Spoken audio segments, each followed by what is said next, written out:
घर से अपने आप जब यहाँ से पहले जब अपने घर में रहती थी, जब वहाँ की ज़िंदगी थी और यहाँ की ज़िंदगी में कितना डिफ़रेंस आपको लगता है? बहुत डिफरेंस है यहाँ पे क्योंकि जो घर में होता है तो हम लोगों के पास वो अगर कुछ भी नहीं है तो हम लोग खुश हैं क्योंकि हम लोग अपने घर के रूफ के नीचे हैं। लेकिन यहाँ पे तो एक भी प्राइवेसी नहीं है। एक रूम के बाद एक रूम है। जब हम लोग खुद की एक प्राइवेट बात करना पड़ता है, लेकिन उसी टाइम पे भी प्राइवेसी नहीं है। हम लोगों को बहुत घुटन होता है यहाँ पे। आप चूरा-चाँदपुर में रहती थी? हाँ।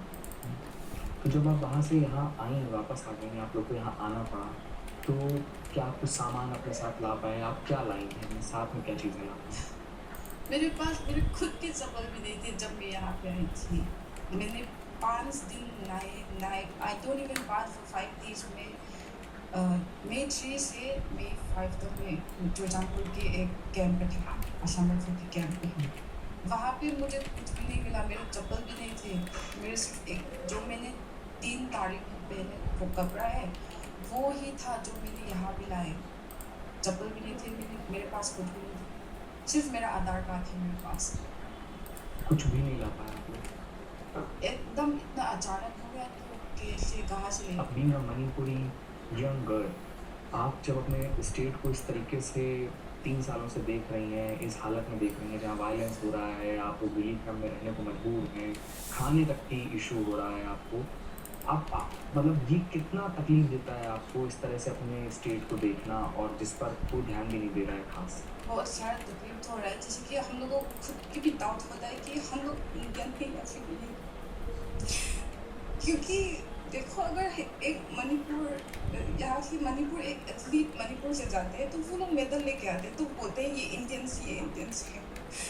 जब हमारे मणिपुर चल रहा है तो कोई भी हमारे साथ नहीं है और लगता है कि as being a part of Indians, we doesn't really feel like Indians.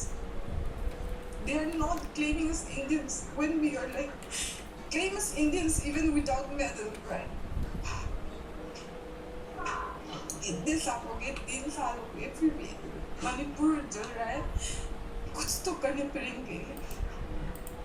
बहुत सारे बच्चे की फ्यूचर बर्बाद हो रही है यहाँ से। और जो हम लोग यूथ है वो बोल रहे हैं कि सब लोग बोलते हैं कि youth is the pillar of the country. अगर यूथ ही सेम नहीं है तो कैसे होंगे।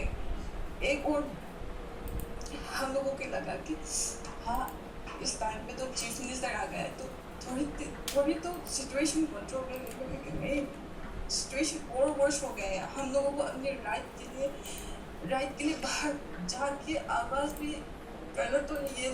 Like it's like a crime these days.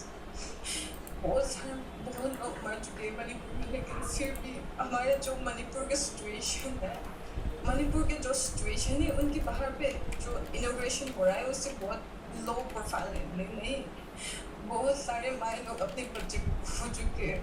मुझे भी डर लगता है कि एक दिन कभी मेरे भाई वहाँ पे जाके उनको दूसरी बार ना देख सकूं। Like I'm scared of losing my brother. और ये लोग कोई भी नहीं समझ रहा है।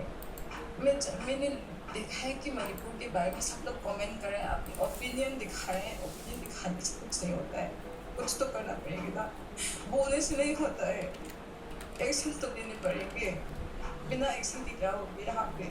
क्या लगता है आपको जब आप देखते हो कि कोई एक्शन नहीं हो रहा है? ऐसा तो हमें बाकी नहीं देखने को मिलता कि 3 साल से कहीं पर लोगों को रिलीफ कैंप में ये किसी तरह का रिलीफ नहीं है। ये कैसा रिलीफ है? ऐसा रिलीफ किसी को नहीं चाहिए। तो फिर भी अगर 3 साल तक आपका कोई सॉल्यूशन नहीं निकल रहा है, आगे भी नहीं निकलता हुआ दिख रहा है,